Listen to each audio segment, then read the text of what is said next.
Adrenaline in my soul. WWE don't know what to do with Cody Rhodes. Is he going after the World Heavyweight Championship, or are they stalling till they can put him back into the WWE Championship title? That is what we are going to discuss today. Welcome to another episode on Faz Wrestling, where we are going to be reviewing Monday Night Raw, which took place in, I think, a very lively St. Louis crowd. And I am once again joined by my brother, my wonderful friend, Pete Pistols Blacksaw. Pete, welcome, and how are you today? Wrestling. That's how we are today. We are wrestling. I'm just wrestling. Good old state of Mississippi never lets us down. Fucking Cody can get any crowd to pop, and it's just MISSIPPIPIPIS. It's spelled like that, in a way, but oh my word, Kieran. Oh my word. Oh my word, indeed. I was upset. I don't know if you noticed last time. I was upset about SmackDown. And then Raw happened. And Raw has done this thing ever since the Monday Night Wars in the late 90s, early 90s. That it's always cheered me up. And SmackDown's always brought me down. Oh. But Monday's always brought me up. Oh. And Fridays have always brought me down. Oh. Yeah. So I'm up. Yay! So we're here now until Friday. We are positive. I mean, I could totally side with that. I don't particularly feel. I felt this Raw was, we're just going to stall for a little while because, as I mentioned, I don't think they really know where they want to go now because that backlash that was received online from when we did our last recording about SmackDown was incredible. The entire world. I mean, what was it? They said for 3 days straight, #WeWantCody has been trending #1 for 3 days straight because everyone is in absolute uproar with what they've done. So it would be really interesting to see. Sadly, we were excited, I think, for this Raw in the hopes that they would try and redeem it in some sort of way. They haven't yet. So they're just spinning the old wheels. To be fair, they've not announced anything dead set the opposite way. No, this is where they've been very, very clever. And we spoke about this in detail in the last one, but we know The Rock hates to be hated. Oh yes, can't stand it. Oh yes, and we will absolutely dive into that as we unfold the opening segment. So the opening segment began. Seth Rollins. Well, they actually recapped what happened on SmackDown, which was actually matched with boos. So the show opened technically to boos until Rollins' music hit. Everyone joins in the sing song. Very wise choice from them. Kieran, I don't know about you, but I love when a show opens with boos. For those audio listeners, he is holding a beer. There we go. Thank you. I like that. I like that. Well done, you. That's a lovely little spin on words. Fan dabby doozy. But Seth Rollins, his music hits. He comes out. Everybody joins in the song. Very good choice. Get someone in there where everyone's going to forget about the boos. They thought they dealt with that. They were wrong. They were very, very wrong. I thought this opening segment was incredible. And I made a personal point of writing down where Raw was held because of that crowd. That crowd spoke for every fan at home and put the feelings out there, what everybody is feeling. And I fucking loved it. First thing I said to you when I messaged you, I said, I'm so glad that they've not, and all the WWE highlights that they've done on YouTube and stuff like that, they've cut everything. They've cut the Rocky sucks, everything like that. They've cut it completely. But you can't cut the live feed. The best thing about the live feed, you can't cut it. Oh, it was superb. It's like I said, the fact that Steph's music hadn't hit, they just showed a recap and they were booing. That straight away gives you an idea of where this show is going. Yeah. Like they did a few shows. I mean, especially in that Daniel Bryan era where they, hijacked the show. There was the one where they really played on it, which was it was good, but that was obviously scripted. Whereas when the crowd were paying their money to turn up and go, no, what you're doing is shit. We don't like it. This is what you should be doing. I've got a lot of time for that. But yeah, we'll literally get into that now. Seth comes out. Obviously, they're singing his song. He goes to cut his promo. They kind of sing the song again. Seth kind of, has a little look down the camera. Was it the hard cam, I think they call it? Yeah. Stares down and he goes, not bad for a guy who never gets a pop. They then sing the song again. And he's like, look at that. 2 pops in one go. Like, instantly, I was like, yes, love that. Reigns tried mocking him for it, and he'd already just... Yeah, lost it completely. He hit back without having to do a single thing. Yeah, he still came out in a woman's blouse. Yeah, like... It's this like wacky sort of sense of dress that he has, which when he was the architect, he never came out in a 3-piece suit. Mate, like, I don't understand his characters and the names behind them. It's outrageous. Although I really, really enjoyed the Monday Night Messiah. It wasn't his best one, but it was just his opening theme, and then he had Buddy Murphy there, and all he would do is just like tackle at Murph and give him shit for everything. I hated that. I loved it. I loved it. And I think it was because it was hated so much that I loved it. It was great. It was so bad that it was good. Like, just him walking out to his little, like, I think it opened with like the, angelic music, and him walking out just like, I am the Messiah. I feel like that's why I like Too Cool so much. Yeah. Everyone hated them. Oh, no, they didn't. Too Cool for years would just come out, dance, and everyone would lose their shit. Banging it. Turn it up! Banging it. Like, it was incredible. For like months and months and months, that was it. It was like, this crowd doesn't seem too happy. Too Cool, let's go. They just dance away and everyone's happy. Really quick sidebar. Did you know that Scotty 2 Hotty and Grandmaster Sexay, Grandmaster Sexay was Jerry the King Lawler's son? I did know that because you have informed me in the past. I am very, very one note. This is it, but I am knowledgeable in that now. I have retained said information. But yeah, Seth kind of hits back at Reigns, kind of giving him a bit of shit, which was great. You then had every time he was kind of saying something, fans are just going, we want Cody, do.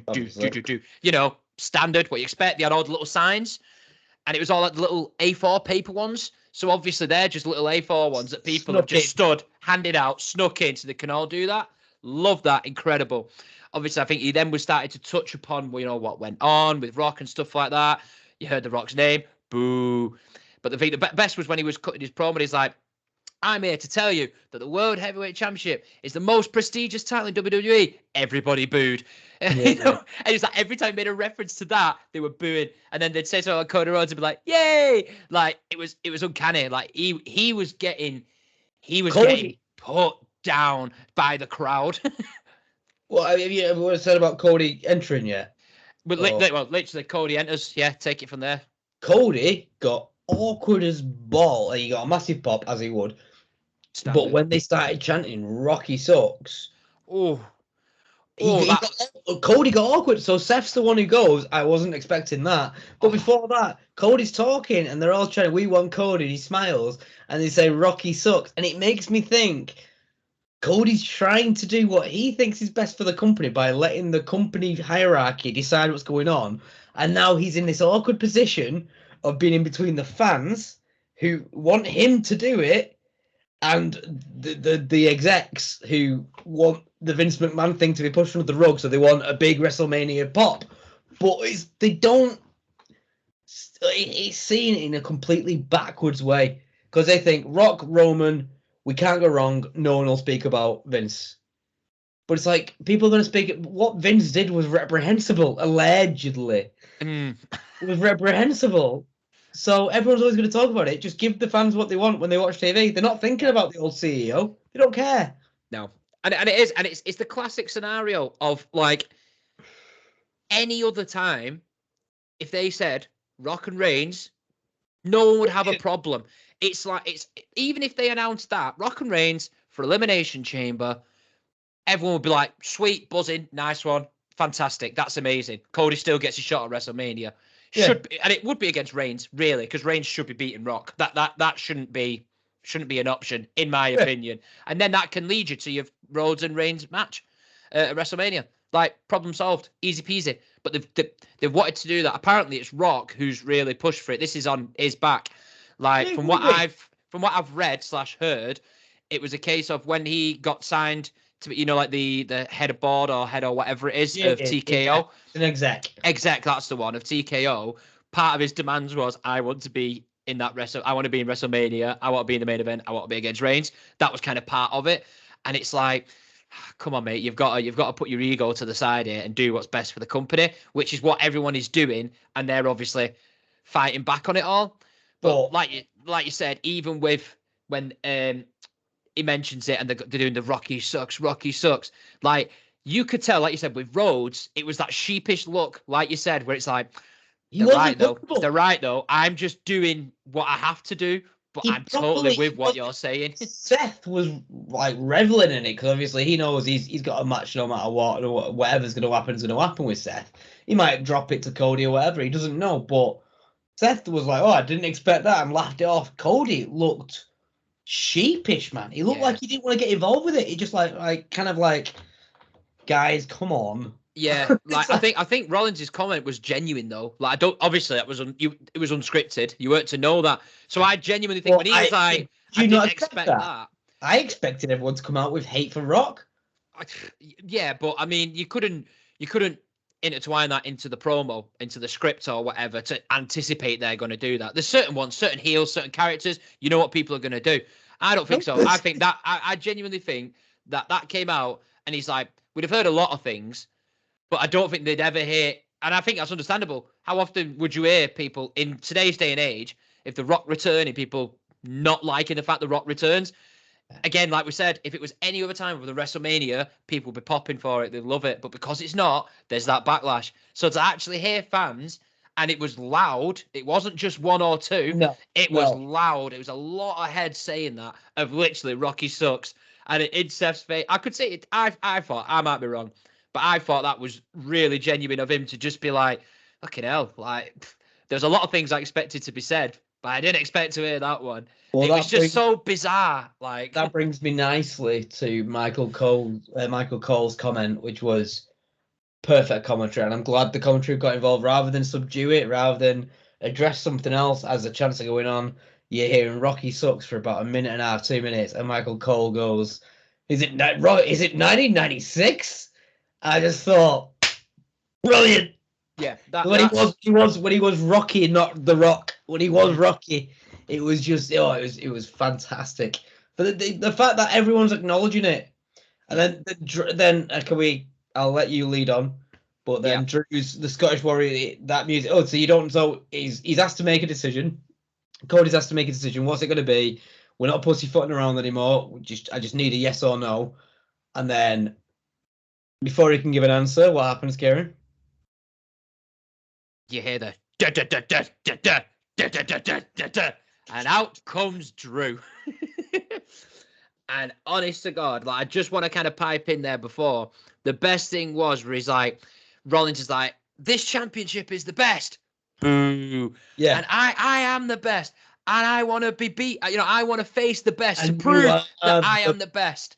Yeah. And everyone's like, boo, no, we don't want that. Like every time there was a mention of Rollins and Rhodes, the crowd went, boo. You know what I mean? Like, I loved it. I love what the crowd did for every little thing like that. Every sort of idea, they made it crystal clear. What they wanted. No, we don't want that. You know, or it's like, you know, something about Cody. Like, well, we'll get into that now. Where Drew comes out and literally he just turns around and he's like, listen, Cody, you've got a story to finish. It was superb from Drew McIntyre because it was the most heel thing he could do. But his whole character that he has been building towards now is where he's like, I'm telling the truth. I'm saying facts. I'm saying what people are thinking. You know, to quote CM Punk, tell me when I'm telling lies. And literally, he just sits there and he goes, listen, Rhodes, you need to finish your story. Everybody wants you to finish this story. The crowd do. Everybody does. And I didn't want to bring this up, but your dad would want you to finish this story. And you're like, oh, you sick bastard. but you're right. Well, no, but you're right. I don't want to say this because everyone said it so far. And it's like everyone has said it. Every promo that someone's cut with Cody that has meant something or has been with a big player have always mentioned his dad, Roman, fucking Paul Heyman, Seth Rollins, fucking all the big promos that he's done. CM Punk himself. Everyone mentions his dad, and that's what Drew says here. I don't want to mention, but your dad, you're letting your dad down if you don't do it, kind of thing. I thought it was a fantastic promo between the three of them. I thought it was fucking fantastic, and the t-shirt. Oh, the t-shirt. I was getting to that because it was literally that. Because I can't remember the exact order of it now, so I might be jumping a bit with the promo. But it was the fact of the pair of you should be thanking me. Like, you two are only here because of me. Perfectly. And he's like, I'm here because, obviously, Rollins, you were supposed to be facing CM Punk at WrestleMania, or for whatever reason that I've been, missed out. But I've got rid of him for you. Like, he's out of the equation now. Like, you like him. Perfect. You're the only person that likes him as much. Sorry, you're the person who hates him as much as me. So you should be thanking me for it. Then pulls down that hoodie, shows that t-shirt with the meme of him next to like the grave and him just having a big smile on his face because he actually shared that on his Twitter or his X, and it was like that was incredible. I think I sent it to you actually. You did. That's what I liked about that though. See, I didn't know it was by him at the time. I just thought you sent me a picture. I didn't realize he tweeted it. Oh no, he created that and put it on his socials. Excellent. What I liked about that, the whole bit was, Seth, you were clearly supposed to face CM Punk, and you were supposed to finish his story. And it's like, none of that was decided. Like, no. CM Punk had to find his way to WrestleMania, so it would have taken Elimination Chamber before he... So he's just... Drew's just literally dynamited the fish out of the water by just saying, you were both... That was supposed to happen. You were supposed to fight each other. Now he's injured, and you can't. Yeah. So who's it going to be? It can't be Cody. Cody has to finish his story. It was such a good heel play, and it was also just good. Like, it made me like Drew. Like, and I've always liked Drew. I think he's awesome, but as a heel, I think he's coming into it. But it made me think, like, even as a heel, I like him as a good guy. After this, I think he's fucking brilliant. Yeah. It is, and I think that is all. I know we've spoke about in the past, but it's just the way that this character has slowly, it's like, become what it is. They've not rushed it and thrown it in your face straight away. They've been so patient with it, and it's paid off massively. And it's like I said, it's the fact of that he makes all these points, and they're valid points. You know what I mean? Like, and he's like, it should be me and you at WrestleMania to him and Rollins, and the crowd went nuts. They started cheering because they're like, yeah. That's the sort of match we want. So Cody can go and do what he should be doing. Like, and they were cheering everything he was saying. And he's the heel in all this. He's the one that should be getting booed. Yet he's saying what everybody is thinking. It was really clever and really well executed. I mean, even the point where Cody went to interrupt and he just went, no. And just shushed him. And everyone's like, oh. Let me finish, Cody. I'm not finished yet. It's like, oh my God. Literally. Honestly. It's like, I'm on one here, son, so let me finish. And it was brilliant because he did it. The crowd kind of went, and he kind of went, sorry. And then carried on with his promo. I loved it. And that's the baby face of the company right now. Literally. You put a hand to him and you didn't even get booed. No. People wanted to hear more, which is unheard of. Do you remember when it was like, Randy and CM Punk, or Randy and John Cena? Like, people despised Randy Orton. They hated him. John Cena. They hated him. They didn't want him to speak. And whenever John spoke, hey! But the fact that he's just turned around to a babyface and gone, nope. I'm not finished yet. And everyone's going, hey! And it was even the content of when he did shush him. I think what followed was really, really good. Which was, again, it was not a classic heel promo. He was giving Seth credit. He's like, you know what I mean? He's like, listen, you've done wonders with that title. You've pushed it to the moon. You have elevated it. Like, really, really bigging it up. And he's like, listen, you're injured, you're hurt, you're banged up, like your knees this, your back's this, like it's you've done your bit. It's my time now. You know what I mean? It's my time to was, if you were a true workhorse, they would have took you around the back and shot you in the head a long time ago after the first injury. Like, but again, valid. You know what I mean? Like true points. You know, and I've never had a workhorse, but I imagine that's how it works. yeah, man. But you know, just to lead to all that, and then he's like, "Listen, it's my time now. Like, this is it. Like, you've done it for long enough. It's time for me to step up and get what I deserve." Bang, Glasgow kiss, literally. And can I mention?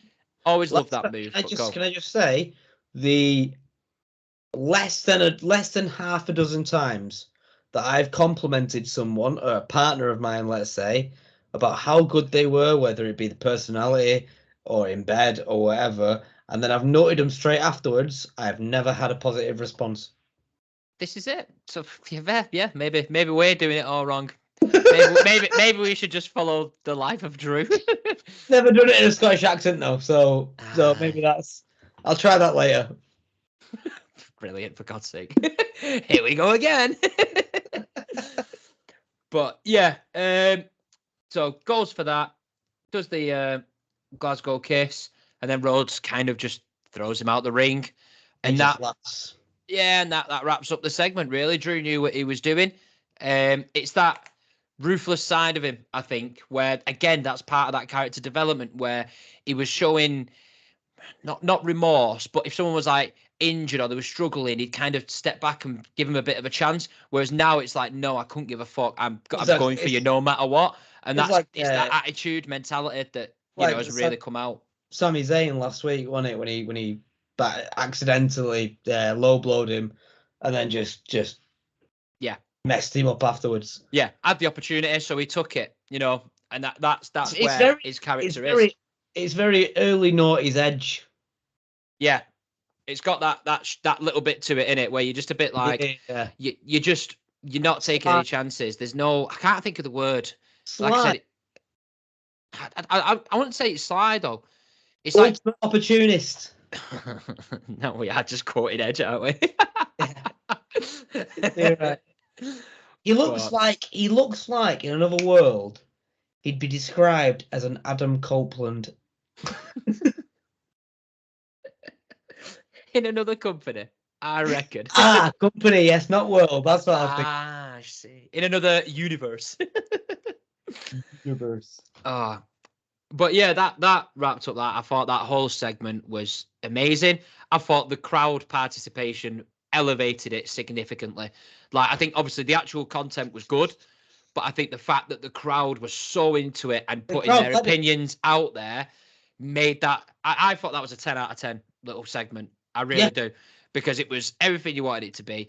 It also, to add on to it, because they've been doing a little like, oh, my title's better than your title. It's like, it makes Rhodes still look dumb, because Rhodes is still debating going for this title that he's already openly admitted he doesn't care about. So that's irrelevant. Whereas you've got Drew, who is fucking like, he's got fuel to the fire. He's passionate about getting that title. He wants it. He just added on to that singular title. He's like, you go for that one with Roman.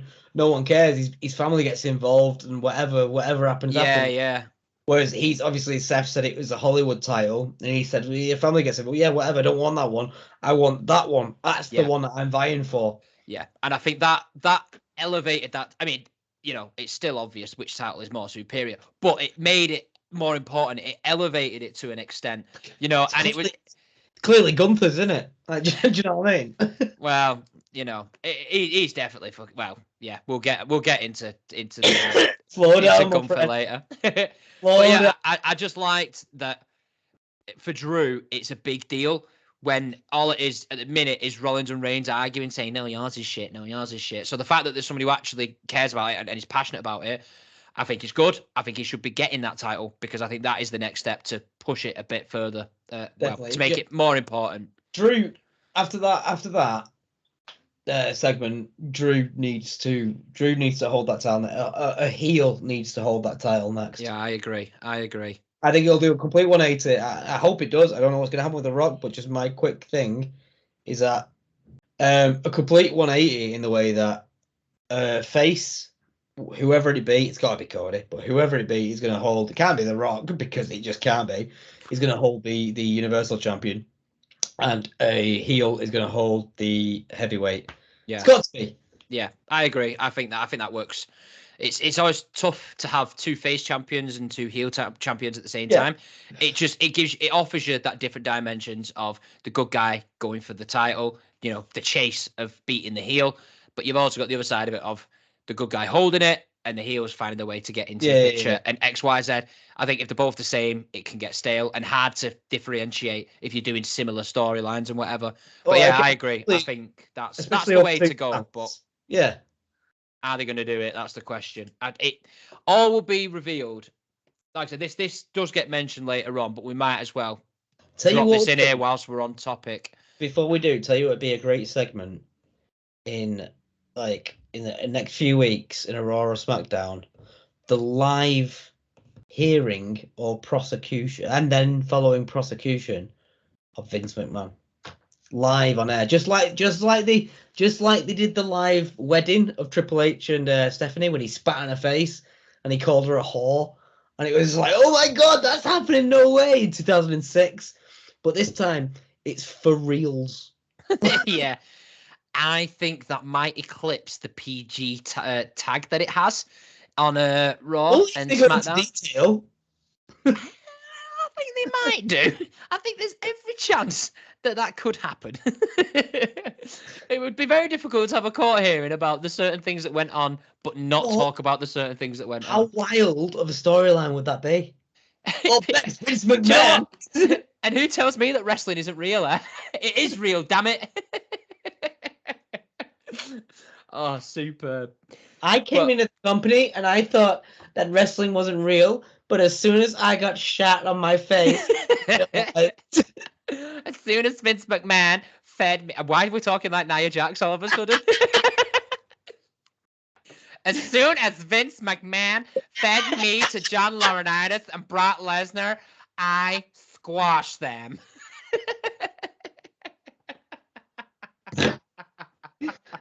I made very early mistake in this podcast tonight. I'm all right with it. That ain't getting edited out, son. I'm all for that. But yeah, we'll get back on topic. Following that, we had the Fatal 4-Way. So this was Raw's side to determine the number one contenders for the Tag Team Championships. And that consisted of the Creed Brothers, Imperium, New Day, and DIY. I'll be honest, I saw that lineup.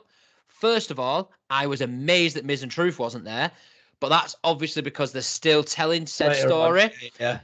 I saw DIY and went, well, it's going to be DIY, isn't it? Because you've been building them for the past 3-4 weeks. Go on, carry on. I was, deep down, I was like, please be Creed, please be Creed, please be Creed. Because they are incredible. They are so, so good. But I thought that's what it was leading to. And then literally, you look at that lineup, compared to the SmackDown lineup, that one was so much better. The Raw one was so much better. Like, every single one of those tag teams have been involved in a major storyline. Maybe not the Creeds, but they were involved in that what you call the one match after another thing, whatever you want to call it. I can't think of the word for it. But everyone's been involved in a major storyline or have had major things happen to that tag team in the last 6 months. Yeah. And it was so much more exciting than the SmackDown one. But the SmackDown one delivered, and that one really didn't for me. Really? I really enjoyed it. I thought it was a really good match. I'll be honest. I thought it was quite slow to get going because I hate the format where you have 4 tag teams, but only 2 people can wrestle at the same time. I thought it's a tornado match, isn't it? When you have all 4 teams involved. When you've just got that. No, tornado is. Oh, you don't need to tag in, do you? Yeah, tornado is where it's like 2v2 basically. Yeah, like I hate that concept where you've literally got a tag team stood on the side who are just like dirt, tag me in, and it's like any common sense you're like, nah, because I'm gonna win, so I don't want you. Like, I don't like that. If we had 4 people in the match, then I've got time for that. Then they can tag in the partners and so on and so forth. But when you've got a fatal 4-way in tags, and it would be near enough impossible to choreograph that, for how they do it all and stuff. That would be wild. Like, a Rumble is easy because you can just hide in the corner. A fatal 4-way isn't too bad because you can kind of stall a bit, but for a tag match, I find it more difficult because even whilst you've got 2 stalling and 2 going at it, or 1 stalling, 3 going at it, you've still got 4 people on the side like this waiting for a tag. Like it just doesn't sit right. So it is difficult. Go on. I did constantly think I thought it was going to be the Clays. I thought it had to be after the push that they've had. New Day, the Creeds. Creeds, not Clays. Creeds. Yeah, I was thinking Brodus Clay. Yes, so did I. I didn't see him in that match. It's because one of them's Brutus in it, not Brodus. But you've got a similarity there, haven't you? I thought it was going to be the Creeds because they've had a really good push and they are fucking brilliant athletes. Yeah. Like they are so good. But like I didn't think DIY were getting a push. I thought they were being pushed about 2 months ago when he came back.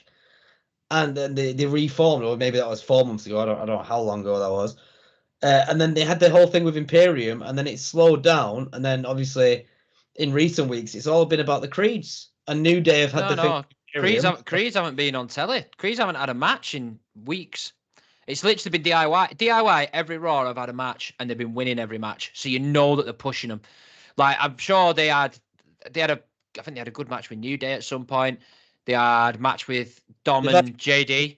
They've had Imperium a couple of times. They've had Imperium. So it's kind of they've pushed them to try and I thought it was when I saw the 4, I thought it was obvious it was going to be DIY because of how much TV time they've been getting and wins, more importantly. Yeah, so they've been making the effort to make them relevant.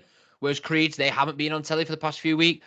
So it's even though I wanted Creeds to win, I didn't think they were going to win, if that makes sense. Do you know what I think it could have been then? It could have been that he nearly injured Vinci and then someone else with the Brutus ball. That was Kofi Kingston. Unless they were all involved in that. But no, it was Kofi that knocked him out. No, the Brutus ball.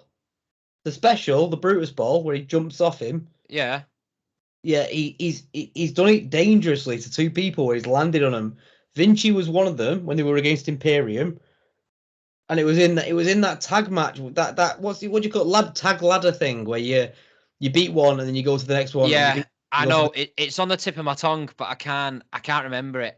Yeah, well that match, he landed in the final. It was them versus Imperium, and he landed on Vinci, and he proper. I know what you're thinking of when Kofi did that to Vinci. Well, poor Vinci, by the way, because he's had a rough few weeks. Do you know what I mean? The guy's had it bad. He just can't catch a break, man. No. But you know what I'm talking about when in that final, for the pin, he landed square on him, and it looked like it fucking hurt because the guy's a big guy. But before that, he'd landed on someone else as well. So I don't know if they've put him that bit down the card. Just because they're obviously they're new, they're learning what to do, and then in live situations they've potentially harmed a couple of people. No, absolutely fair. That went past over my head. I didn't even gotten onto that. So you could be right. To be fair, like they were massively right at the start. Yeah, they were, and they had obviously they won that. That's annoying the life out of me that I can't remember what that match format is. Like, honest to God. Because I know it. Like I said, it's on the tip of my tongue. But you know what? Halfway through this podcast, I'm going to go, that's what it is. But yeah, they kind of had that match and then they just kind of fizzled away. But yeah, going back to said match, like I said, it was slow starting. But the minute they got out of the standard format of 2 people in the ring doing whatever, it kind of came alive. Like I thought there was a lot of really, really good spots in there. Like, a lot of it was high flying. I think that's what worked really well with the 4 teams because they can all do that ground and they're not ground and pound wrestlers really. It is all high spots and stuff like that. Johnny Gargano's an odd person, isn't he? Go on. He's small and stocky, but he flies like a luchador. Yeah, his mindset is incredible. Like when he's in NXT and he had all like your Johnny wrestling stuff, he was so over. And then he came in the main roster and they didn't do anything with him. And he just totally lost momentum. And he hasn't recovered from that since. And that is probably about 2 years ago. He's just not been there. But he is technically superb. his tornado DDT is probably one of the best ones I've ever seen executed. It's every time it's exactly the same, and he gets them to. Oh, again, it's with the performer that you're with, the wrestler that you're with, but they always, whoever he's with, always nails it the same way, and he always nails it the same way. They always land on their head, bump, and then do the bounce off the head, and it's awesome. Yeah, I agree.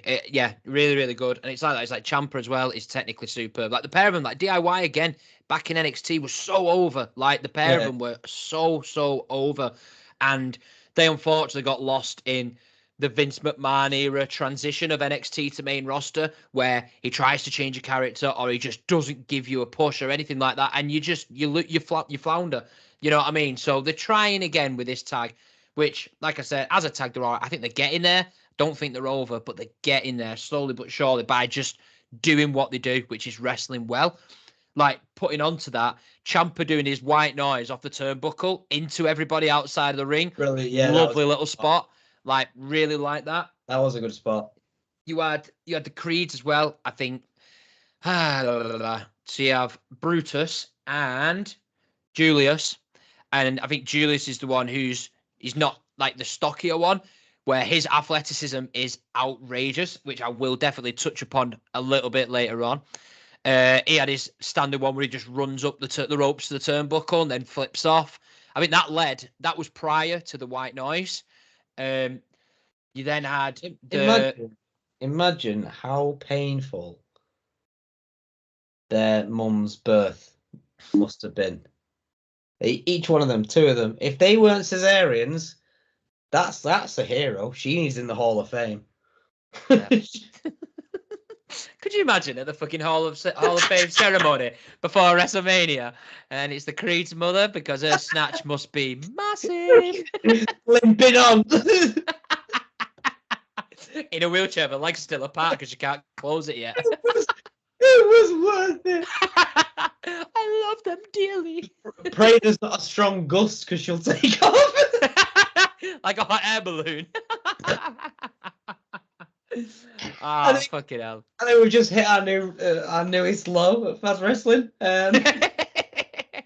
Or our highest high if you're a hot air balloon. Oh no. So carry on. Another enough about the Clay's vagina. They're not called the Clays, they're the Creeds. Potato. But yeah, we then had the little spot in the corner when I think it was Ciampa. Let's have a quick check.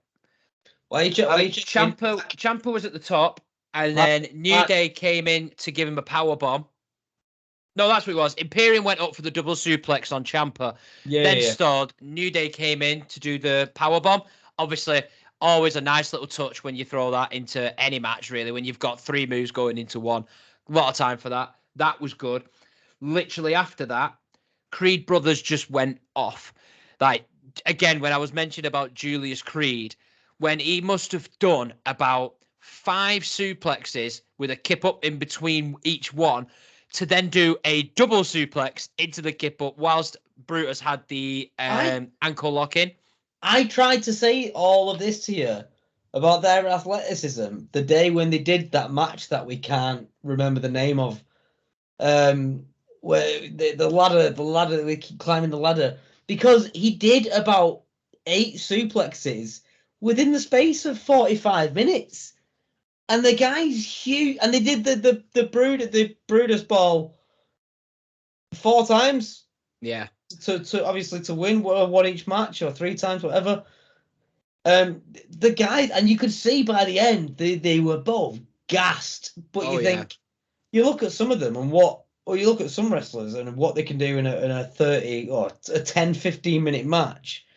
These guys, obviously, they're young as well. It's like when the Hardys first came into it and they were just fucking bouncing around the wall. There was that. There was the fact that they were young, and there was also amphetamines. I was about to say, Jeff was especially bouncing around the ring. Where does he get the energy from?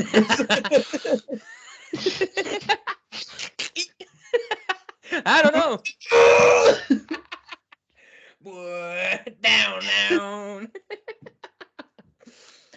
But yeah, that little sequence where the Creed brothers were literally going off. That's when I was like, maybe it's not DIY. Until I realised that a bit was going on and DIY weren't there, and I was like, they're going to come in and win this, aren't they? And you kind of watched a bit of back and forth, Brutus bomb, and then as soon as that Brutus bomb had landed, I think you just saw DIY slide in. Brutus ball. So Brutus ball, and you could see from the camera angle both of DIY sliding. I'm like, yeah, this is it. This is the finish now. You meet in the middle. And literally, yeah, meet in the middle. 1, 2, 3. That was that. Although I really enjoyed Gargano going for the cover and Ciampa being like, no, it's my cover, and throwing him off. You know what? The one made that better was Cole saying, because Thingy's a legal man. He's a legal man. And then he went for the cover and he was like, oh, fuck off, get him, because he thinks he fucked it up on 2 parts. And it still made me laugh because even Gargano's face, he's trying to go, oh shit, yeah. Like you could see that reaction of, oh god, yeah, I shouldn't be doing that. But it was such a natural thing to do. And Ciampa would be like, get away. But yeah, DIY get the win. They're going to be facing, I'm not sure whether it's on Raw or SmackDown, but they will be facing Pete Dunne and Tyler Bate to obviously determine the number 1 contender. I think it's going to be DIY personally. Unless they're really, really pushing the comeback of Pete Dunne, it's got to be. I think it'll be DIY. Like I said, storyline-wise, especially the fact that they've had a few matches with JD and Dom, which is obviously like the bitch side of Judgment Day. I think that's inevitable for me. So we then had a little segment backstage of Baszler in the dressing room. Long story short, saying, I'm going to win. And then Becky walking to the ring. Got no personality. I know. I do like the Baszler's character's boring, but I feel like there's potential there, but she's really old now. And I think that ship has sailed, unfortunately. I like Baszler and Rousey. I thought they were good together. And the fact that when Rousey, I hate it. Rousey, I don't know. I just think they worked well together because I looked at them both and I thought, you're both pieces of shit. So you work well together. Yeah. No, that's it. And it's like, well, you both did like UFC and MMA and that sort of stuff. So yeah, you're a pair. That's it. It works. But then Becky Lynch doing like the walk into the stage sort of promo, which they've started to do a bit more. I like that. It's a nice little touch. And it basically consisted of her saying like, I have to win this time. I need to win. It's my way to WrestleMania. It's my way to my title. So, that's that. Obviously, she comes out. Music kicks in.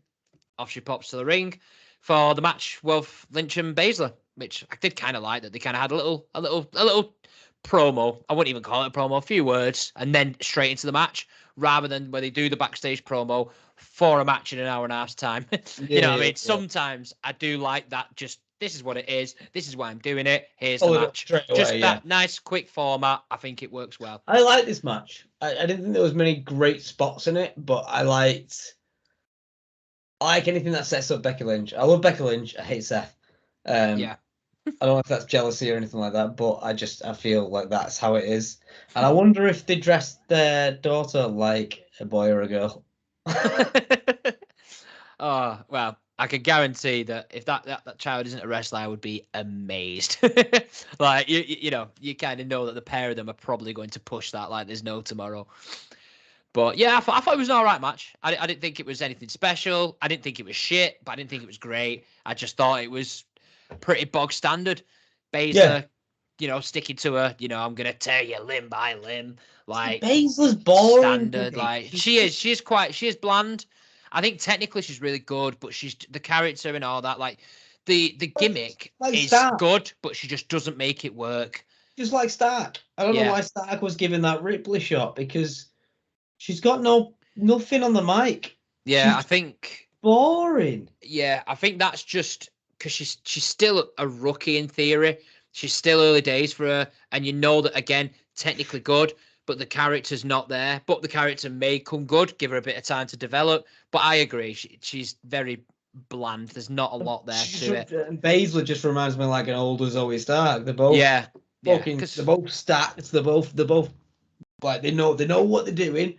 Yeah. I'd never like to come across either one of them in a dark alley. No. if you know what I mean. And I had pockets full of cash, and they wanted cash. Basically, I think Zoe Stark and Shayna Baszler could both rape me. That's my fear. Yeah. Well, it's a good job we don't live in America, isn't it? Too right. But yeah, it was an all right match. Becky Lynch wins with a very weak manhandle slam. It was awful, wasn't it? It was looked so bad. shocking. Like, I don't know what it was. I think she paused too long before doing the motion of slamming her down, because Baszler was already halfway on the mat before she kind of did the like to kind of put her down, and it looked so weak. It looked like a roly-poly from Baszler. Yeah, it did not come off good. And that is always the risk with the manhandle slam, because I've seen that a few times where she does it and it just, or the impact, there's no impact. It's like she's almost like placing them on the floor, and it doesn't come across really good. That's my opinion. It doesn't always come across well. And I'll say again, I love Becky Lynch, but do you not think that could be to do with Becky Lynch getting gassed and having no strength to actually lift them up as much as she needs to? Possibly, but I think it's also an assisted finisher. That person's got to jump. They've got to get the timing right for Baszler, for argument's sake. She jumps up to help her lift her to then slam her.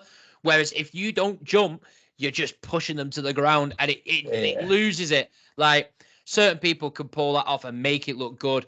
Whereas I think that could be a flaw on Baszler. Baszler shouldn't have done what she did. Baszler goes down rather than giving that little bit of a boost to help her lift her, then slam her. It's like a choke slam. You know, you think when people do choke slams back in the day, they'd grab them and they'd almost lift them with the side to elevate them up. They'd push up to get that height, to get that impact, to put them down. Well, if they don't do that, it looks lame. Like, I can think of countless Kane choke slams where they don't get lifted and it just looks weak. It just doesn't come off the same, and it just kind of it's like puts a dampener on the finish. Think back to any double choke slams that were done. Yeah, they always look a lot poorer than the first, because you're not helping elevate the body up to the max. Because what you want to do is extend your arm all the way and drop them. Or force them to the ground. But the doubles, obviously, Big Show is always good at that, but Big Show was just huge because he could lift people up by the necks. Literally. He just had that natural strength because of his size. He was just able to do it. But no, yeah. I think that was a bit of a shame, but it happens. It's wrestling. You know, not everything can come off 10 out of 10. Even the commentary team were a bit surprised because they were talking as if it was carrying on. And they're, 1, 2, 3 for the win. And it's like, I think it was supposed to be a bit more dramatic than that. I think the whole fact that she's going to Elimination Chamber for the first time in her career, it was supposed to be a bit more dramatic, but I don't think they knew when the finish was. No. I agree. It was kind of like that. And I think it was Cole who saved it with literally saying what you just said there. This is Becky Lynch is entering her foot. And that kind of made, redeemed it. But yeah, I thought it was bog standard. Lynch was always going to win. She was always going to get in that match. It was a 4 for me. Yeah, out of 10. Yeah, I'd probably go same, to be honest. Just standard shit, really, that you've got to kind of throw into the show. We then went to Liv Morgan backstage, who was watching said match, and I thought it was a nice little promo from Liv Morgan. I liked it, where the gist of the promo was her basically saying, "Listen, like, I'm not really bothered about anybody else out there. If I have to beat them, I'll beat them. But that's not my focus. I've been on the shelf for 12 months." Which I was surprised at. I couldn't believe she'd been out that long. Yeah. And it was the fact of, like, even when she said it, I was like, who put her out for 12 months? Now, and then I was like, kind of and and then she's like, there's only one person I'm after. I'm after for revenge, and that's for Rhea Ripley. I went, oh shit, it was Rhea Ripley. Yes, fantastic. There you go. Liv Morgan has a purpose. She has a direction. She's all that's there, and it's for the person who is top dog. Fantastic. She's going to go Elimination Chamber. So's Becky Lynch. Straight away, you've got two women there who you think they could win because they've got a chance and a reason to win. If they throw in someone who's got no relevance whatsoever, you think, well, they're just not going to win, are they? They're there for X, Y, Z. I think you're forgetting the fact that Rhea Ripley won't be making it to WrestleMania. Oh, God, yeah. How could I forget that she's going to squash her? Anyone else in the women's locker room? Like, again, I know I've said this before, and I've said it again. We're going to quote Nia Jax every single episode. It's just gonna happen. We're just gonna have to accept that fate. But then we kind of went to a bit of a weird kind of backstage segment where you had Drew in Pierce's office, and it was essentially Pierce just turning around and saying, "Drew, stop hurting people who are injured." and Jay's like, "What do you mean? I don't know. Like, why not?" And he's like, "Because they're injured. You can't do that." And then he was like, "Don't think I forgot about that T-shirt either. If I knew you had that, the fine would be more." And then I was like, "But you know now that he's done that, so the fine should be more." Like, it was such a dumb comment to make. And also, he comes back out in the shirt later on. Yeah, like it was. Yeah, it was just a weird little segment, and then obviously kind of talking over each other. Go on. I was going to say it's very soap opera, which is what it is. At the end of the day, WWE is a soap opera. It's Coronation Street, it's EastEnders in British parlance. It's all of these things. It's just a long-running storyline, but it's got fighting in it, and it's got athleticism.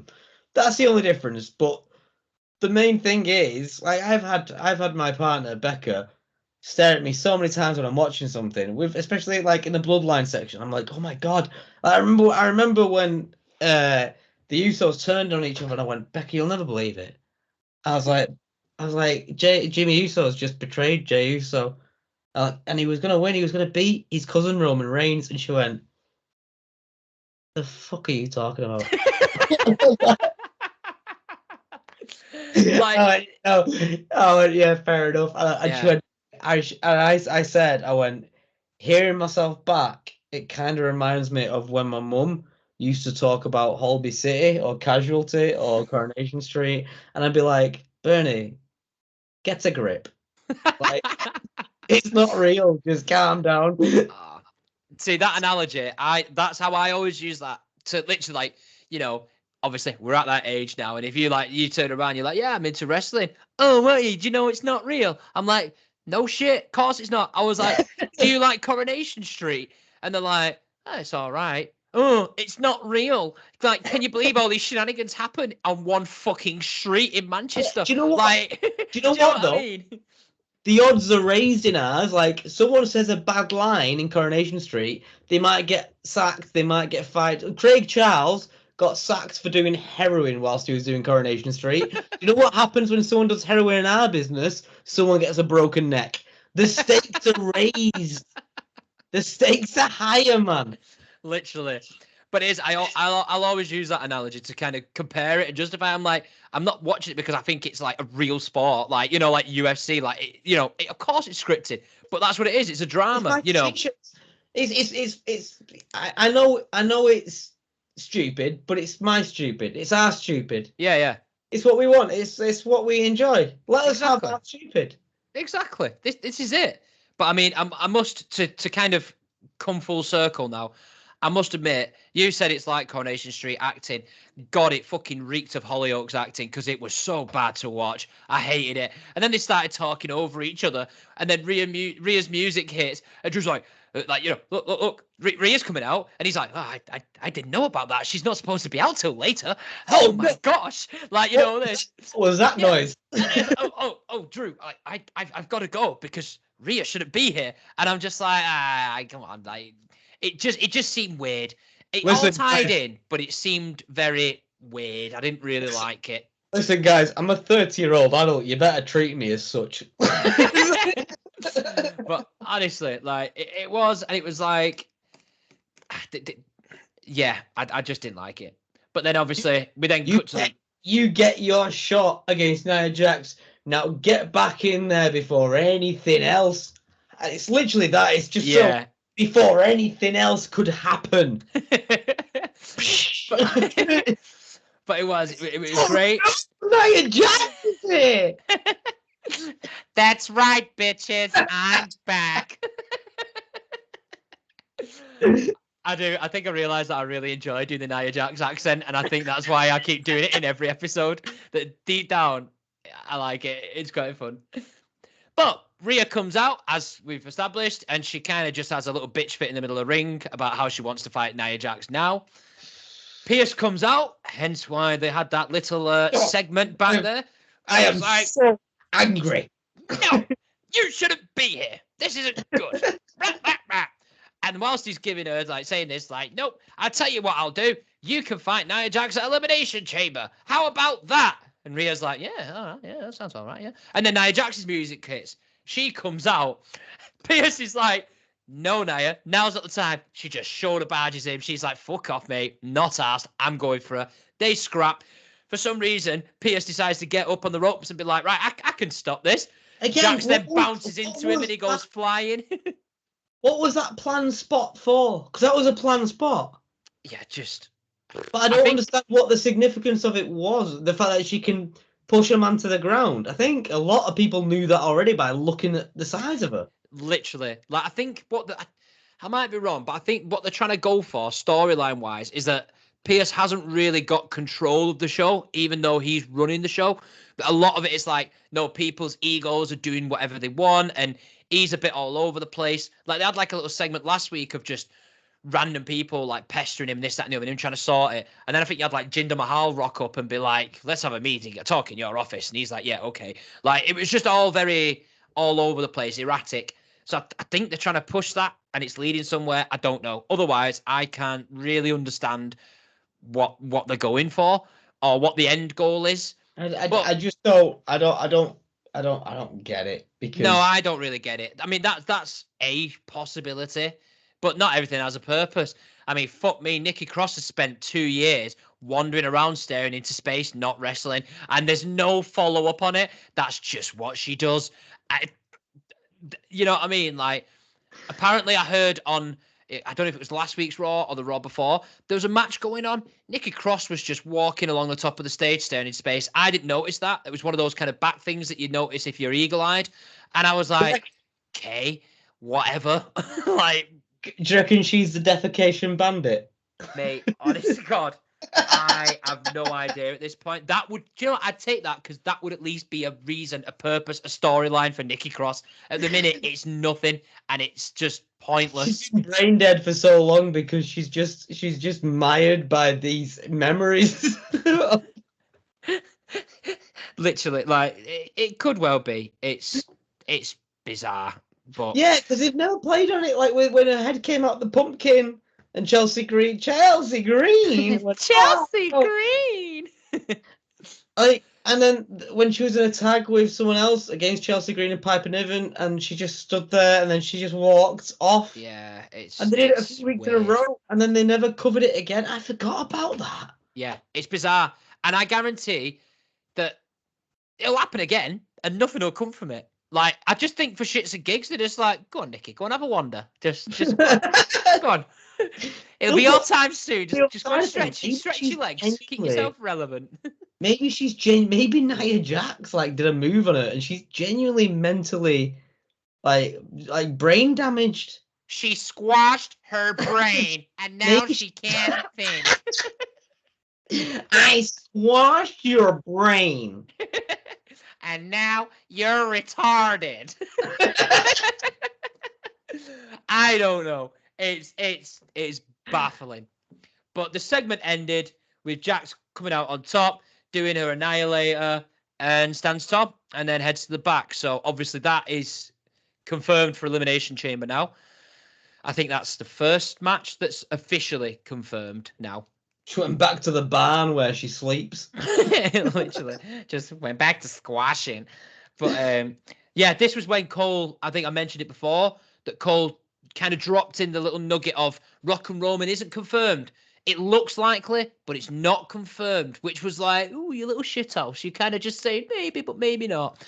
And they said that that'll be announced or it will be resolved Vegas. Or whatever on Thursday at this little press conference that they've just randomly thrown together. Yeah, like that'll be interesting to watch. We might have an extra podcast just on that, depending what the aftermath of it is. Guess who's there again? Only bloody Cody Rhodes, who goes everywhere with the WWE and does everything for the WWE and just smiles no matter what they tell him. He's bullshit. I don't want to get started again. I won't. I will just briefly touch upon it. But I'm looking forward. I probably will watch it because I think something has to come out of that. There's got to be a relevance to it because they're promoting it to the moon. Whether that's part of the plans, I don't think so, or whether they're part of their fix it or whatever it will be. We can't conclude anything on Raw. Let's stall till Thursday, and we'll do this. Then we'll say X, do you know what they've done? Giving them a bit more time. I know exactly what they've done. They've said, like, we're panicking. We can't get in touch with him over the weekend. Let's just struggle through Monday. We'll just pass it all off until Thursday. I know for a fact he's going to ring me back on Tuesday. Freddie Prinze Jr. has got he's got a plan. Do you know how I said about me with Nia Jax every podcast? This is you with Freddie Prinze Jr. That he will at some point pop into a conversation. I love it. I don't care. He was a writer. You didn't even know that. That's insane that he was a writer. The guy's married to Buffy the Vampire Slayer. That's nuts, crazy. Oh, it is absolutely fucking nuts. I love it. I absolutely love it. We then, after that little plug from Cole, we then went to Akira Tozawa and Maxine Dupree against Ivar and Valhalla. Right. Okay. Go on. I know you said you've got a bit on this, so yeah. No, Ivar. No. Not on. No, not the. No, I'm on Kabuki Warriors. Yes. Right. I thought it was this. Sorry, that's my bad. I've not really got a lot to say about this. It was lower card nonsense, wasn't it? Really. I feel bad for Ivar though because he's proved himself in. Yeah. He's had some great matches. He had a great match with Bronson. That match with Bronson Reed was great a few weeks ago. And Kofi, he had an excellent match with Kofi. Kofi, so he can prove that he does it in both weight bands, in both weight classes. Yeah. So it was a bit silly. I'm glad they gave him the win, but they gave him a win by Valhalla distracting.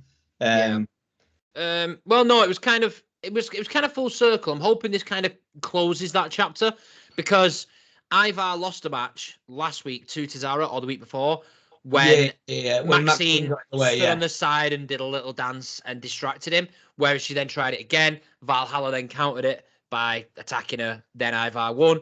Fairs. I think my summary from this really was Maxine Dupree just should not be wrestling. I think she's so... It's a storyline, I get it, but she's so green. Like, it popped into my head whilst I was watching it when we was talking about SmackDown, and I said about Tiffany Stratton, where she has the look of that diva, but she can back it up and is talented, whereas Maxine Dupree is the epitome of the Divas era of someone who's pretty but cannot do it. She, like, it was. She's tall as well, Maxine Dupree. Oh, yeah. She's really tall, but it's just the basics she's not good at. And I get it. I get why they're doing it, but for me personally, it's not for me. I don't want that. I don't like that because it's just she's not right. She's not ready. She's kind of been put into it storyline wise, and yeah, I'm not a big fan. I was a fan of that back in the day of a holla holla, and then since Kelly, and people have got you had people like AJ Lee and Bailey and like proper. Caitlyn, do you remember Caitlyn? Caitlyn, yeah. Caitlyn was quite good. I remember. I enjoyed. Caitlyn with a C. No, with a K. I thought it was Caitlyn with a C. I think it's with a K. I'm very certain of that. And by very certain, I would say I'm 100% certain it was Caitlyn with a K. A kicking Caitlyn. What? K. Kicking K. Don't matter. Yeah, cool. Right. So we then went to the Judgment Day in their little Judgment Day den. And they're talking their standard conversation that you get every week in the Judgment Day den, where it's like, right, we're going to show people who's boss. Rhea, she's going to take care of Nia. Ha ha! Yes, she is. Me and you, Finn, whoever it is, whether it's Pete Dunne and Tyler Bate, or whether it's DIY, we're going to beat them, and we're going to show them that we're boss. Yeah, good one. And then out pops R-Truth. I'm going to just say really quickly, before the R-Truth appreciation, I don't like what a side character Finn Balor's becoming. Yes, I agree. I completely agree with that. Because he's so good on his Yeah. own. And ever since Damien Priest, it's obviously going to go somewhere. It's going to go with like a Judgment. I understand what's going to go. It's Judgment Day breakup and in faction and stuff like that.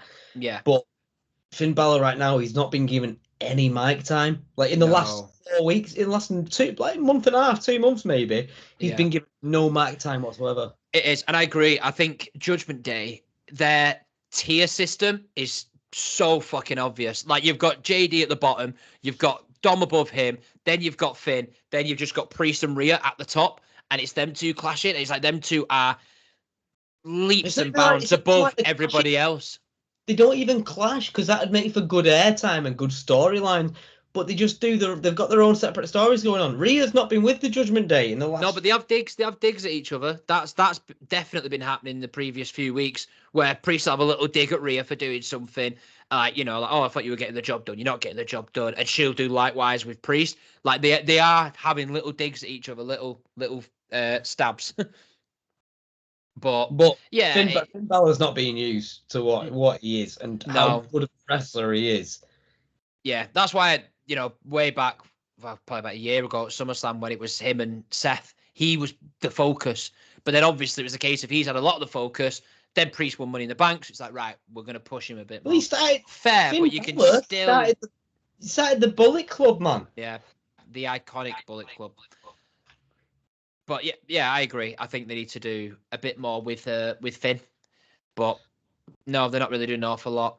But yeah, Truth jumps in with his standard just nonsense, and everyone kind of leaves. Finn's like, I can't be arsed, like it's in a bit.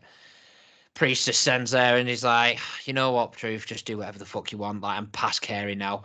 Like, that's literally as blunt as it is. And then Truth sits down, chills out, opens a box. Oh look, there's a load of t-shirts printed with our Truth on there, and he gets his smile. And that's the end of that little segment, which will then tie in later on in the night. Or should I say, now. We then had JD McDonough against The Miz, which, again, I thought was a bit of a meh match. It's just building to the storyline, isn't it? Like but it proves that Miz can still do it. Yeah. Do you remember I'm sure we've talked about this before, but do you remember back in the day when you loved The Miz? And you hate John Cena, which you still do, both things. I never really liked John Cena. I liked him towards the end of his run, his original run, the back end of the the early noughties, the early 2010-11 kind of thing. And I always hated The Miz when you loved him. When we used to play FIFA and you were The Miz, and I was like, oh, fuck The Miz. But now, in the last 4 years, I've loved The Miz because he will let anyone roll over on him. He will literally do anything for you could call him a lapdog in a sense, but he's never high up enough in the company for you to say that, oh, he's doing shit for the company. It's almost like he's getting people over because he wants the people to progress, and he's so good on the mic as well. And I feel like he's been given such a short straw in the fact that he's so good on the mic naturally. In promos, he's so good. He's naturally talented on the mic. Like even against LA Knight, he got the better of LA Knight when they were doing the mics. That was good. Those promos were really good. He got the better of him because LA Knight fucked up a couple of times, and and The Miz took the piss out of him for it. Yeah, he did. He stumbled on a few words, I think, didn't he? And Miz was latching onto that, like your toilet's in your career's in the toilet. Yeah, but he went, oh, you can't even, you're fluffing your lines. It's your first time out here. But he said it with such fucking venom and conviction, wasn't it? His execution of it all was super. Yeah. The fact that the reason that you've always loved him is that he will let anyone get over on him. Like he doesn't care. He will lose for 2 years straight, and he'll still be up there because he does that. Because he's in the give back part of his career, I think, and that it totally echoes what you're saying. Where it is the case of now, he's like, listen, I've had my time, I've had my shine. Yeah, I want the odd bit here and there, but literally all he is now is to put other people over, like you said, and that's what he should be doing at this point in his career. Personally, he's been there, he's done it. Is he going to be the top guy again? No, he's not in a position to be the top guy again. Can he go for a mid card and make it relevant? Yeah, but I think just him giving back and putting people over and elevating them by them going through him, it elevates them. Simple as, you know. Look at my favorite wrestler. Look at Stone Cold. When it was his time to give back, he still thought he was in his prime, but when it was his time to give back it was Brock Lesnar in King of the Ring he was going to lose to, he took the title and went, nah. That's why he took the title and went, no, because he was supposed to lose to Brock Lesnar. And he went, I'm not doing that. He went, no, I'm not losing to this undercard. This not undercard, but I'm not losing to this rookie. I'm not doing it. I'm not doing any of that. And he just, what did The Rock say? He took his title and went home. Yeah, literally. But The Miz will do it, and he's a company man. Yeah. I mean, obviously,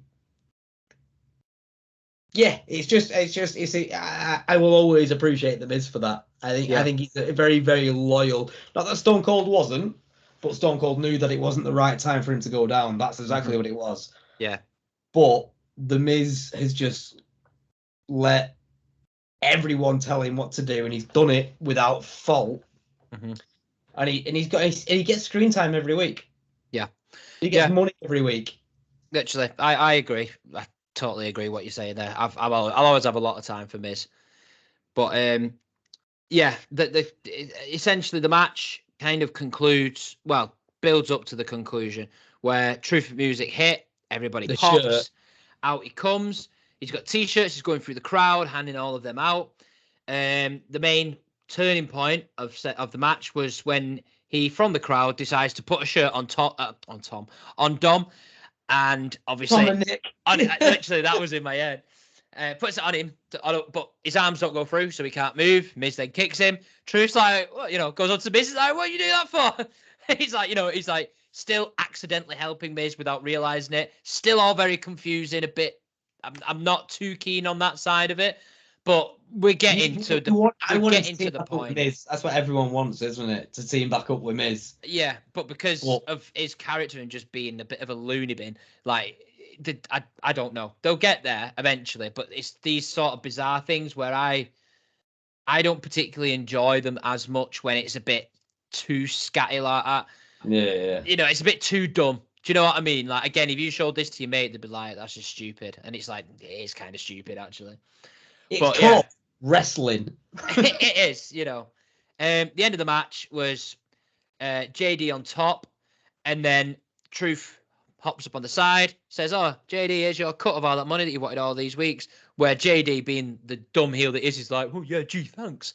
Tucks it in. Miz hits a skull-crushing finale. 1, 2, 3. That's great. The placement as well. Like, he must, I think, because they didn't show it properly when he did the skull-crushing finale. It shows it from the wide angle, but then all you see is the opposite side, the shot, and you see the money just fly up in the air. So he's obviously just tucked it out and thrown it everywhere. But it was nice. It was a good shot. It was effective, wasn't it? It was an effective little finish. An effective little finish. Again, bang average match. Really, we're just we're just spinning those wheels until we actually get to the point of Truth and Miz getting together and fighting Judgment Day. With the end, a good with the ending and the cash flow. But a good 6 out of 10 for me.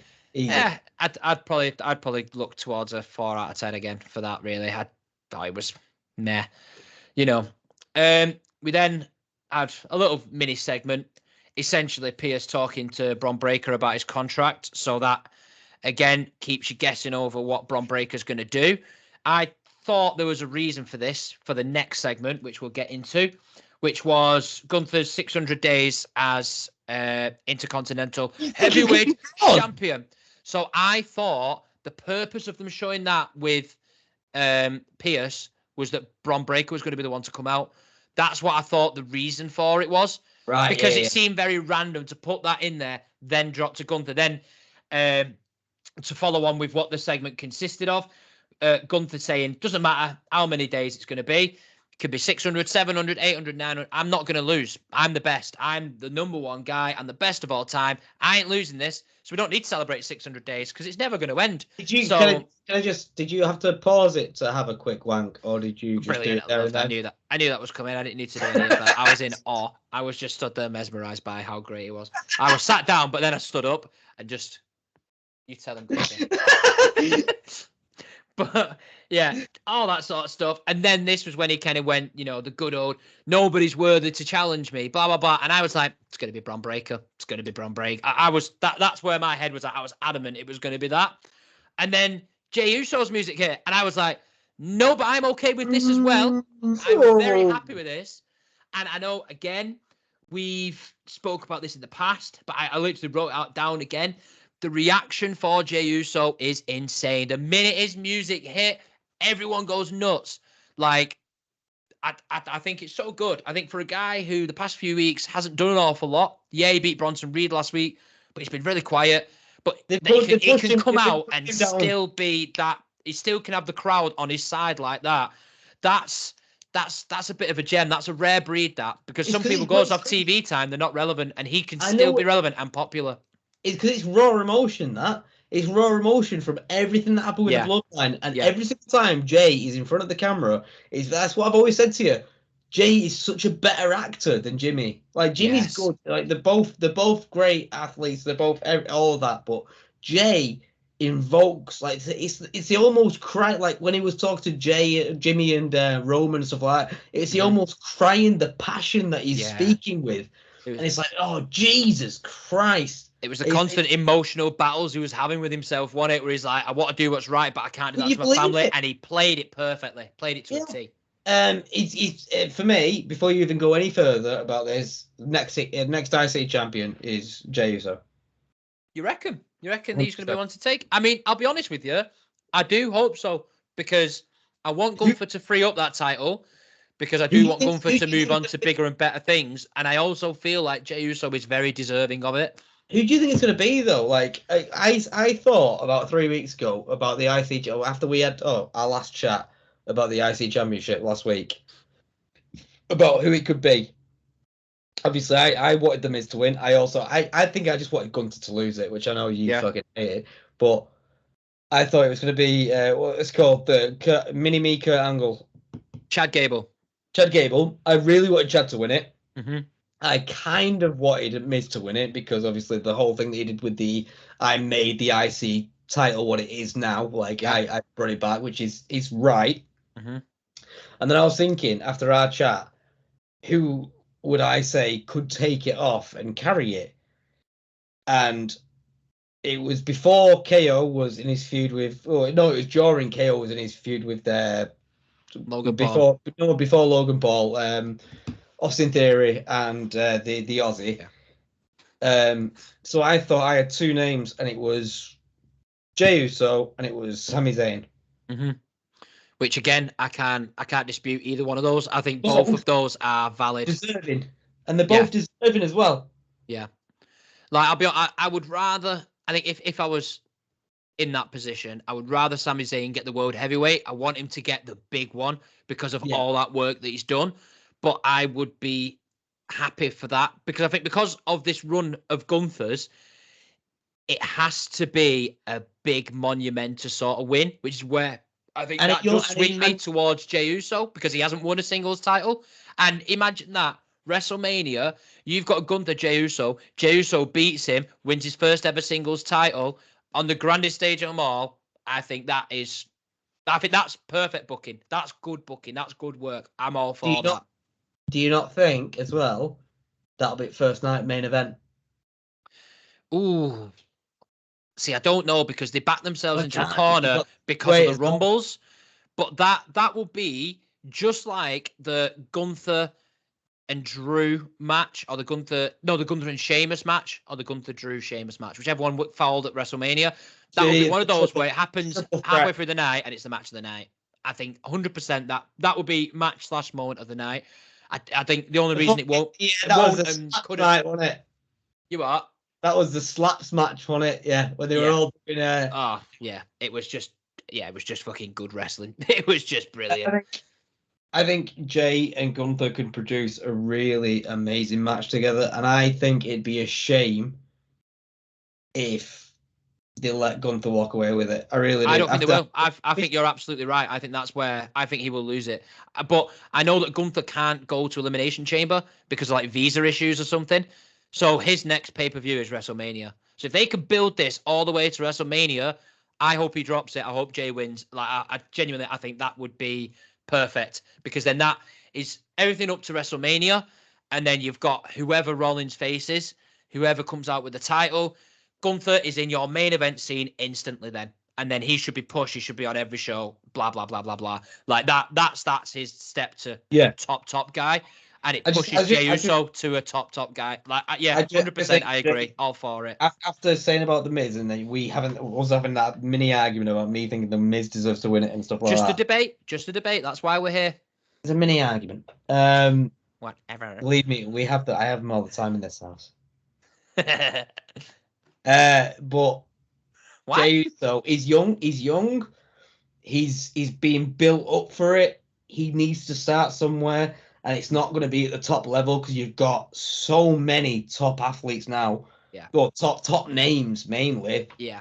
At the top of and just under, like, you've got 3 vying for one title at one time. You've got 4 for the Universal, who are all up there that you expect. Oh, they could win it. I mean, obviously it's going to be Cody, but you've got 4 straight away, and then for the heavyweight you've got 3 under there, and then for US it's going to be there. It's obviously leading to Logan taking some time off. I think maybe. I hope he doesn't because he's great. But I think you've got from there. You've got an Austin Theory and Grayson Waller feud in there after some time easily because that's what they look like the Miz and Alex Ryder. Riley, thank you. But for the IC, and it's all about Gunther, it's all about Imperium. It's got to be Jey Uso, and especially New Day coming to his aid now. So you've got the 3v3. Yeah. If they get involved, New Day will come out because New Day don't care about Gunther.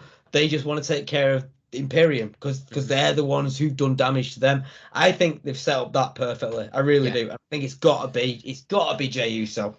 Yeah, I agree, and I think this is the start of their journey to that WrestleMania match. That's my opinion because this can then stall them for a few weeks to give them that storyline and those fights or whatever. So it's bang on. When you said they were leading to Jay and Jimmy, they're not. They're waiting another year because they're gonna make it a title match. They're gonna make it something fucking big. They're going to make it's brother v brother. Do you remember the Jeff and Matt Hardy when he burnt his house down? When Matt Hardy burnt his house down and killed his dog? Do you remember how crazy that was? Nuts in it. You just couldn't do that. You couldn't do that sort of storyline now. Like it's crazy. But it's like, oh Jeff, you've been through so much in the last year. You lost your dog in the house fire, and it shows flashback. Yours. It was me who started that fire. And it's like, oh Matt, how do you know? Matt, why? What a twist of fate.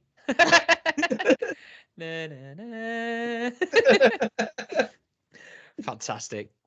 But yeah, I think I really enjoyed, obviously, just to dive into that segment a little bit. We'll touch upon it briefly. Because again, some bits in there that are just phenomenal. I think the fact that Jay comes out, his music, actions, everyone's joining in. He then gets there and starts going like, you know, and everyone's fucking buzzing like that. I love that. Gunther just stands there and just delivers the line of simple gestures for simple audiences. And I was like, instantly, he's just mocked the fucking lot of you for being absolute mugs. Like, honestly, I'm not even asked. Like, it's gold. It's absolute gold of everyone being with Jay, everyone joining in, and he's managed to keep up that heel character and just shut it down in one line. I loved. Let me reintroduce myself.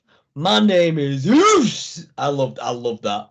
Yeah, and well, leading on to that, for his promo, which was really good because he said that, and then he started saying his lines, and he then subconsciously was just hearing a yeet from the crowd. So then he intentionally broke up his promo so that people could go yeet. And I was like, that is superb, because that has happened on the cuff. Again, he hasn't planned that whatsoever. Like, I can't remember the gist of what he was saying, but it was something along the lines of where it's like, I'm the it's like, yeah, and then he's like, I'm the 15-time champion, and then you'd hear him go yeet, and he'd be like, over 1,000 days plus tag team champion, yeet. And then and he just broke it all down so everyone could just do the yeet. Like, I love it, because I hate the watch chants. I hate them so much because they're so shit now because they've been killed. So it's like, literally, to put it on par with LA Knight, when he would like his promos and do it, and everyone would just do the like that in between it. Fantastic. Love that, because you're bringing it unique to that individual, makes them better, just improves everything. So that was just fantastic for all that. New Day come out. Again, before that, you'll really appreciate this. It's a negative comment about Gunther. Go on, my son. I know. I purposely wrote this down because I knew that you'd appreciate me saying something bad about Gunther. Was Gunther's retort of the standard Gunther stuff of just being like, yeah, you can try. Fair play to you. You're very talented doing that. Where he's like, tag teams, that incredible record, won't be beaten. 50%. Phenomenal. But you had to do 50% of the work. Now you've got to do 100%. And then he's like, I did it all on my own. And you've got his henchman kind of going, yeah, clapping like that. And everyone's like, well, you haven't, have you? You know, but all this. And then he finished that by doing a oos. And I was like, no, Gunther, no, that ruins it. Because all his gimmick is like, it's his confidence, his ability, and he's like, he doesn't lose his like temper, anything like that. It's just like, I'm gonna beat you. Did you not like that? Hated it. I loved that because it was that the exact same, but for the exact same reason. He never loses his shit, and then he's like oos, and then pushed him, and it's like, no, even just the shove I'd have accepted, but the oos thing, I really did not like that, because he's rocked. Because it's storytelling, Kieran. Read a fucking book, man. I don't care. I just don't want to hear it. It's when other characters are doing other people's things. Sometimes it works perfectly. People like an LA Knight. An LA Knight could mock other people's character and make it work perfectly. Gunther, that's not in his character. He shouldn't be doing that. Because it's a trajectory down. It's showing that he's going down, mate. Possibly. He's losing his cool. He's never lost his cool before. Why is he losing his cool now to Jey Uso? Yeah, who knows? Well, I hope you're right. I completely agree with where I hope that's going, because I'm all for it. I am in. You tell me it's Gunther Jey Uso WrestleMania. I am in for that. Are you only going to light 3 candles tonight on your Gunther shrine rather than the usual 10? I'll light 20, mate. I'm not even fucking honest. Don't even care. I am candle. I don't even give a shit. Whatever. I'll shed a little tear for him, but it's all right. But yeah, then the stupid part of the segment was obviously after the barge, Jay goes for Gunther. It's 3-on-1. Obviously going to lose. New Day come out for the save. That sets up for their match next week on Raw. Fantastic. We're going in the right direction. I loved Thingy's line. Not Kofi Kingston. What's the other one called? Xavier Woods. When he goes, oh yeah, but it's 3-on-3. You know, you don't want it. It's like, yeah. Oh, I love that. We then shifted from that to Nakamura backstage, yapping in Japanese. And again, I mentioned this to you earlier. My notes on this was, don't care. This should be over. We're past this. When they announced it, it's like the worst thing that they did was screw Cody over on SmackDown and then go, don't worry, guys. We've got Plan B. We've got Rhodes and Nakamura. That thing that you've been doing for the past 3 months. We'll do it again because everyone loved it so much. Listen. What if he sprays mist in his face? He hasn't done that before. That's new. Except for every single time they fought. Yeah, no, I was not a fan. And it was a shame because you knew that was the main event and you knew it was going to happen. And we'll get to there. We're very close to it. But I weren't a fan. We then had Kaden Carter and Katana Chance against the Kabuki Warriors for their title match. Again, I'll let you take the lead on this because you have something to say, whereas I do not. Kieran, do you know what Kabuki is? Japanese. Don't say anything. It's nothing that Vince McMahon did with someone. Christ on a bike. Well played. Go on. So it's a 17th century form of Japanese theatre that came out, kabuki.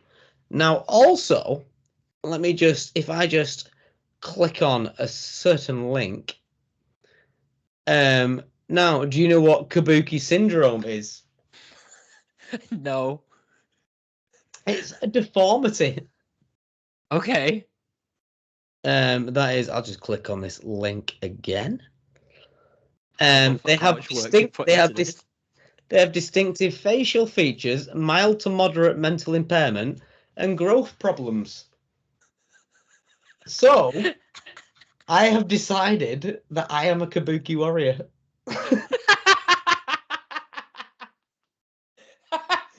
Oh, mate, if you turn up with them next week and Damage Control, we'll have to welcome our new... Sorry. No, I'm never going to be racist. Nah, I'm not doing that.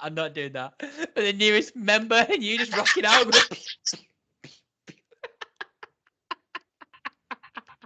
As if I got you that close to doing a Japanese accent on a stream. You know, my favorite thing was I even did a big inhale. I was like, no, I'm not doing that. I set myself up for it. But yeah, that's fantastic, by the way. Well, you are young for our group. See, again, I also have this habit of doing this in work and stuff. If we're doing random accents, of doing Cheatham's Japanese one. Oh, it is impossible. And they're like, that's not Japanese. I'm like, I can't do it justice because my mate does it so well, and it's fantastic when he does it. He's a kabuki warrior. Oh, Asuka and Kairi Sane. I'm not being funny, but mental impairment, growth problems. I am Yo-san Kabuki. Yo-soy Kabuki.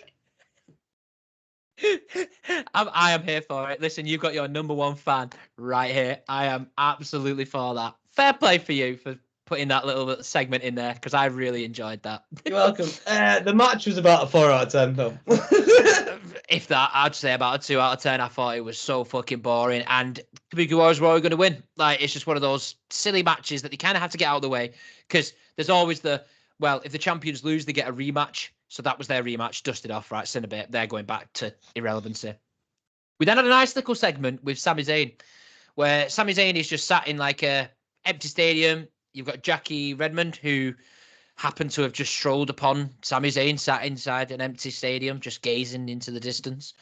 And the main gist of that was kind of talking about Sami and how he's not had a lot of fortune in recent months, weeks with his injury, with, you know, where his direction's going, for example, especially in this season when you're on the road to WrestleMania. He then spoke a lot about his Elimination Chamber match with Reigns, where obviously he didn't come out on top, where he was in his hometown. Excellent, superb match. That, again, could have been one of the times where Roman dropped it, but we won't even get into that. We won't even go down that fucking side of it. Love of the time. He then tells a little story about Triple H after that match, telling him that he's like Rocky. And it's like, you know, you've done yourself proud. You'll build yourself back up. You'll get an opportunity. Yada, yada, yada, yada. And then I also like this little part of the promo where I think Jackie mentioned something to him about him being the underdog. And he was like, no, I'm not the underdog now. I'm a main event guy. I'm a main event player. Because obviously when he debuted, he was, the underdog from the underground? That was his gimmick. That was his character. So he was like, no, that's not me anymore. I'm past that. I'm a top guy. I should be a champion and this, that, and the other. Really like that because it was just touching on his earlier character work as well. Little things you notice on there. I'm always a big fan for little nuggets. And he just said that where the people have shown faith in me, they've cheered for me, they've supported me. It's time for me to prove to them that I am what they think I am, that I am good enough to win, and I am going to win. And I thought it was a really, really good and effective promo. Well, it was done for a reason, wasn't it? Do you know what I mean? It was. Yeah, it's where he goes from that. But I liked it. I thought it was really, really good. I like the fact that Triple H is still giving him the time. And KO was obviously not maybe at the level he should be, like with the US Championship. I'm not being funny. The amount of money he's going to get with fighting Logan Paul is going to be insane. Yeah, definitely. So KO's got his payout anyway. Either way, I know it's all regulated by WWE, but he'll get certain different things than other people will because he's fighting Logan Paul. But Sami Zayn, yeah, no, you're right. He the pop that you hear whenever that SZ comes on the Titantron. Yeah. It's mental. Again, it's just and everyone's just like, yeah, go fucking nuts for him. Like, I agree. I love it. That then took us to our main event of Rhodes and Nakamura in a bull rope match, which I kind of want to just open with. I hate the bull rope match concept. The strap match, I hate that. I just think they're so dumb. Did you know like, that? I just don't. It's just me. I really can't stand those kind of matches. This day and age, yes, but have you not seen the Eddie Guerrero JBL one? I mean, I can vaguely remember watching it. I couldn't remember it clear as day, but I have watched it. I don't know. I don't know what it is. It's just not for me. I'll give you the cliff notes of it. Basically, JBL hated Mexicans. Eddie Guerrero was a Mexican, and they were tied to each other. Yeah, hey, that's a good match. I'll never win. If I can be proven otherwise, you know, if there's a really good match delivered from that stipulation, fine, that's okay. But every time I see that stip, I just think, I'm already out of the match. You could have two of the top guys in there. They throw in that stip. I don't know. I can't explain it. I just don't enjoy it. It's just not for me. But again, I think because of that, I was really half-assed about this main event.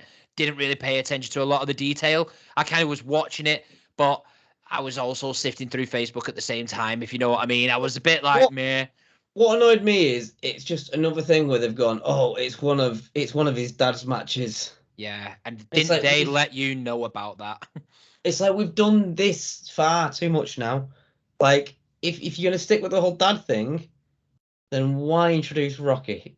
Why introduce The Rock? Like, why do it? Like, just what's the point? Like, if you're gonna, and I felt like that was they've included that in there to go, look, we do appreciate Dusty Rhodes. We do appreciate his legacy. Look what we're gonna do. We're gonna put him in a bull match rope with a mid-card guy that he had a feud with and he beat 3 times. Yeah. Look at making the effort. Yeah, it is, and it's just, yeah, I agree. They kind of shove it down your throat a bit too much. Where what needs to happen is Rhodes just wins that title. He has that big promo where he's like, "This is for you, Dad." Da da da da da da. Then that's it. We just cut off all the references to Cody's dad. Yeah, that's what it needs to be, and then let Cody be his own man, his own character, his own guy. It don't have to constantly refer back to him. I don't know how much he must be enjoying this at the minute. I really don't, because he's doing things for the whole reason he left is because he didn't want to be ran by the company. He didn't want to be Stardust. He didn't want to do any of that shit. And that's why he went to AEW, and he started AEW with Tony Khan, and look at where it is now. Yeah. I mean, it's not as big as it was 2 years ago, but it's still built it from the ground up. It's still good, and he got back into WWE as a main carder from doing that, and then they've just he came back with the story. Need to finish, and it was such a good promo. The first promo, I need to finish. The story. Excellent. Like, mate, that's so good. That's mint. Yeah. And then the first year, you're like, oh, he lost. Oh no, he should have won. It's the bloodline. Fuck the bloodline. The bloodline breaks up. They've fucked it. If they do, if The Rock and Reigns do WrestleMania, they fucked it. Yeah. It was an all right match. Like I said, the stip, but it was okay. There was a couple of nice little spots in there. It was quite good when Cody had kind of built up all the momentum, had the bell, and you thought, right, this is it. This is going to be the finish. Nakamura hits him with a mist. He was like, oh, shit, right, you know. That genuinely surprised me because I was adamant that he was going to hit him with the bell. That was going to be it, finish. Oh, Then he hit him with a mist, and they've sold that mist to the moon. And I was like, oh, God, no, Nakamura might win. And if Nakamura wins, that means this isn't over. This is their solution to Rock taking his spot. And I was mortified. I'm watching this thinking, this can't get any worse. To then Nakamura, I think he then hits him with a Kinshasa and then covers him. And then I was like, oh, my God, he's going to win. Then Cody kicks out. I was like, oh, thank God. Oh, thank God for that. Like, he's redeemed it. Again, Crossroads. Sorry, not Crossroads, a bit too early. He then uses it to low blow him a couple of times, I think, and then hits him with the Crossroads. 1, 2, 3. That's your match. Cowbell. Yeah. Needs more cowbell. you just have to go a bit more like redneck, don't you, when you're saying it?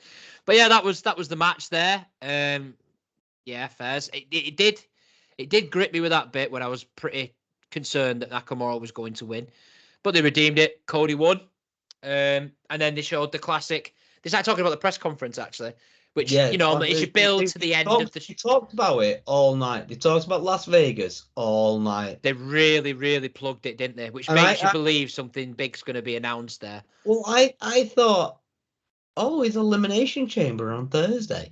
That's weird because they never play. They never have a pay-per-view on Thursdays. Yeah. But obviously in Las Vegas, it's got to be on Thursday. And then I looked at it today and I was like, it's not on Thursday. It was very, very strange, but that was kind of made you think they were winding down, to the end of the show. And then McIntyre appears and he just kicks the shit out of Cody. And I was like, I've got time for that as well. I absolutely rate that.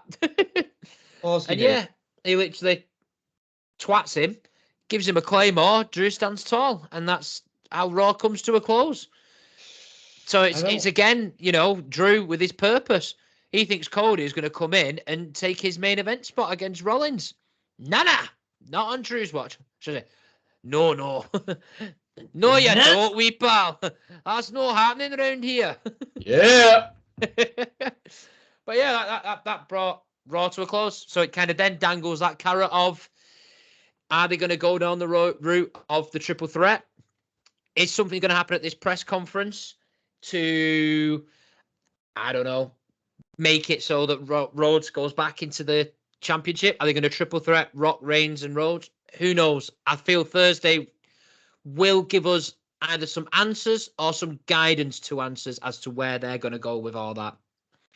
What if it's just about the list of sexual exploits that Vince allegedly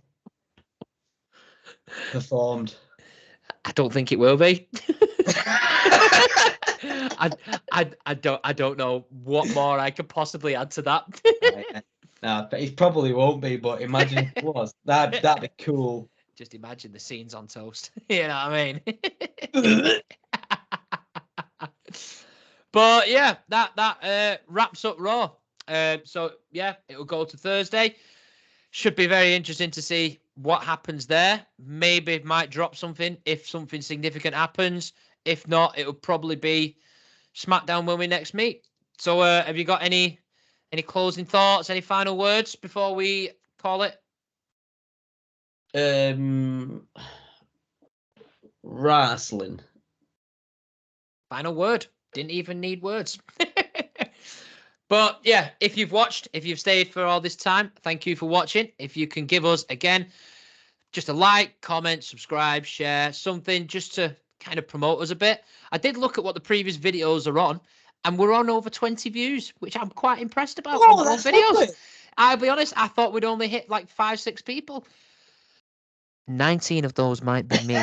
But it still counts, all right? I've got time I'll tell you something, mate. I've not watched it once because I can't stand my face. So that's awful. You've got to watch and like it. I know I'm the only one liking the videos as well. There's 2 of us here. There should be at least 2 on every one. But I don't like myself. Right. Well, don't like yourself. Just like the video, all right? Because that helps. Fine. Yeah, fair enough. But yeah, we'll sign off. We'll be back, like I said, potentially for this press conference if it's worth chatting about. If it's worth it, well, if we'll it's probably worth it during the day on Thursday, on Friday when it happens. After it happens, but we'll definitely we'll be back for SmackDown, and obviously, we'll mainly be back. We'll be back for SmackDown for a 15-20 minute episode or whatever that shit can carry. But we'll be back properly for Raw next week, guys. But yeah, that's it. That's me and Pistols signing out on another episode. Take care and adios, amigos.